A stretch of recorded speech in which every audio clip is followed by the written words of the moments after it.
All this we can do. All this we will do. If we could put our money towards it. Now, there are some who question the scale of our ambitions, who suggest that our system cannot tolerate too many big plans. Their memories are short, for they have forgotten what this country has already done, what free men and women can achieve when imagination is joined to common purpose and necessity to courage. What the cynics fail to understand is that the ground has shifted beneath them, that the stale political arguments that have consumed us for so long no longer apply. I think they still apply. The question we still have to vote for you guys in office. Too big or too small, but whether it works. Wow, what a liar. Whether it helps families find jobs at a decent wage, care they can afford, a retirement that is dignified. Where the answer is yes, we intend to move forward. Where the answer is no, programs will end. And those of us who manage the public's dollars will be held to account to spend wisely, reform bad habits, and do our business in the light of day, because only then can we restore the vital trust between a people and their government. Nor is the question before us whether the market is a force for good or ill. Its power to generate wealth and expand freedom is unmatched. But this crisis has reminded us that financial without freedom, a watchful not eye, constitutional freedom. the market can spin out of control. The nation cannot prosper long God, he's a bad when it favors speaker. only the prosperous. The success of our economy has always depended not just on the size of our gross domestic product, but on the reach of our prosperity, on the ability to extend opportunity to every willing heart. Not out of charity, but because it is the surest route to our common good.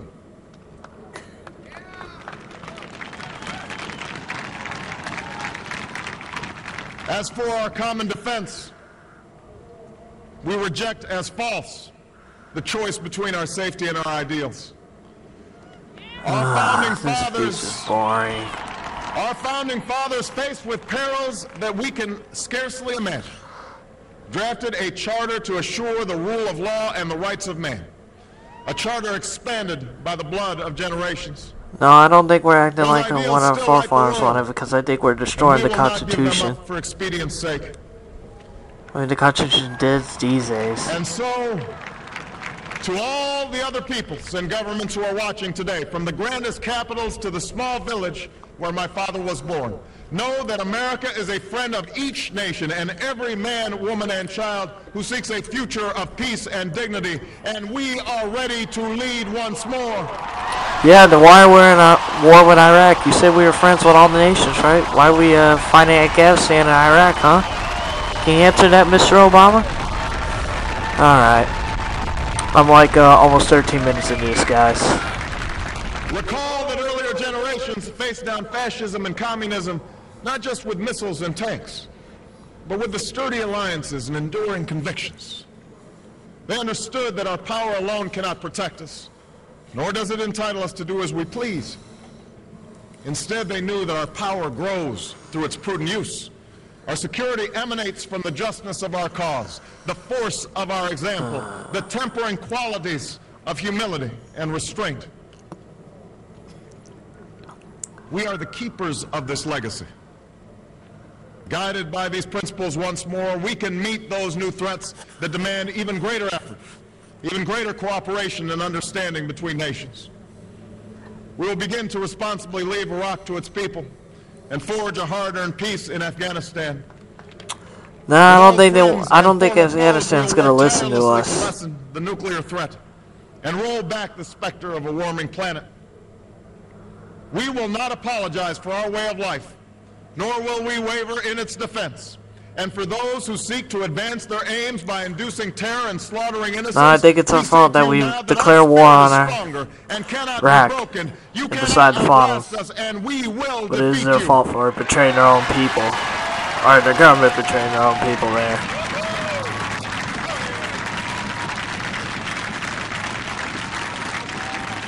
Alright, 7 more minutes into this and this speech will be over. That our patchwork heritage is a strength, not a weakness. We are a nation of Christians and Muslims, Jews and Hindus, and non-believers.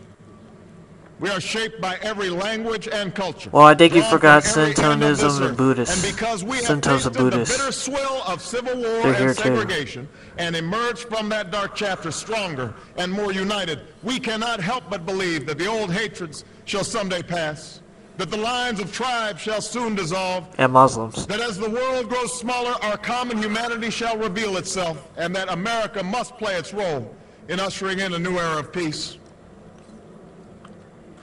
To the Muslim world, we seek a new way forward based on mutual interest and mutual respect. Why we just pulled the troops out? They're not. Those leaders Iraq's around not the world listening who to seek us. sow conflict, I have nothing against blame their society's people ills on in the terms of West, race, know but that they're your just people not will listening to judge us. you on what you can build, not what you destroy.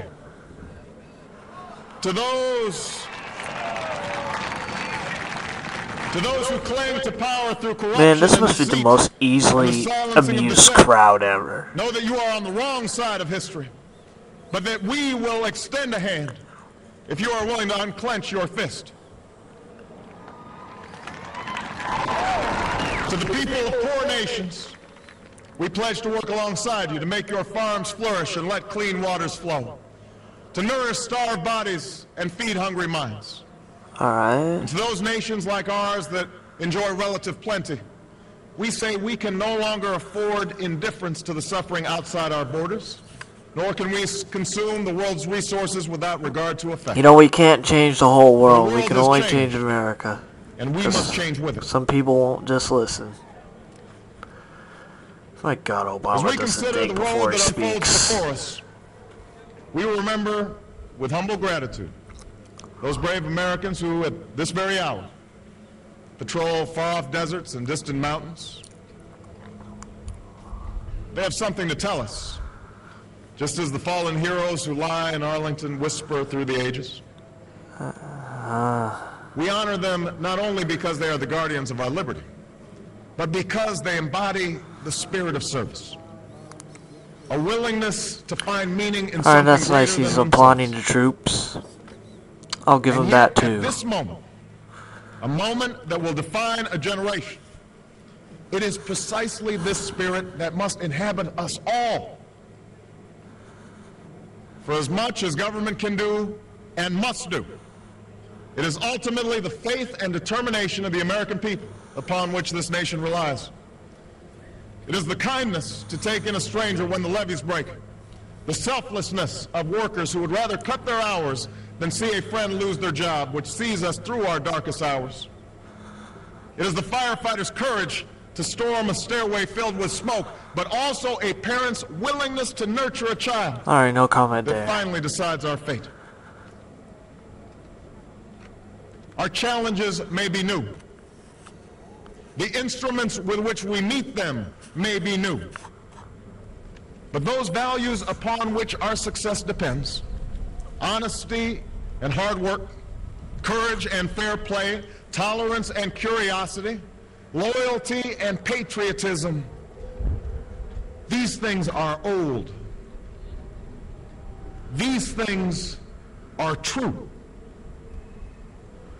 They have been the quiet force of progress throughout our history. What is demanded then is a return to these truths. What is required of us now is a new era of responsibility, a recognition on the part of every American that we have duties to ourselves, our nation, and the world, duties that we do not grudgingly accept, but rather seize gladly, firm in the knowledge that there is nothing so satisfying to the spirit, so defining of our character, than giving our all to a difficult task. This is the price and the promise of citizenship. This is the source of our confidence, the knowledge that God calls on us to shape an uncertain destiny.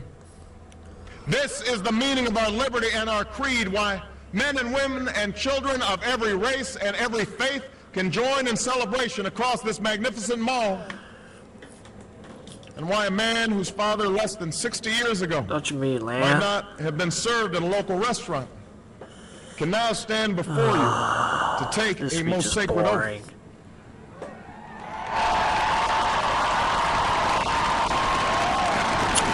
He only makes like a couple good statements in this speech. Almost at the end of it, by the way. So let us mark this day with remembrance of who we are and how far we have traveled. In the year of America's birth, in the coldest of months, a small band of patriots huddled by dying campfires on the shores of an icy river. The capital was abandoned. The enemy was advancing. The snow was stained with blood. Maybe because Iraq's not listening to our us. revolution was most in doubt. The father of our nation realize ordered that. these words be read to the people. Let it be told to the future world that in the depth of winter, when nothing but hope and virtue could survive, that the city and the country, alarmed at one common danger, came forth to meet it. America, in the face of our common dangers,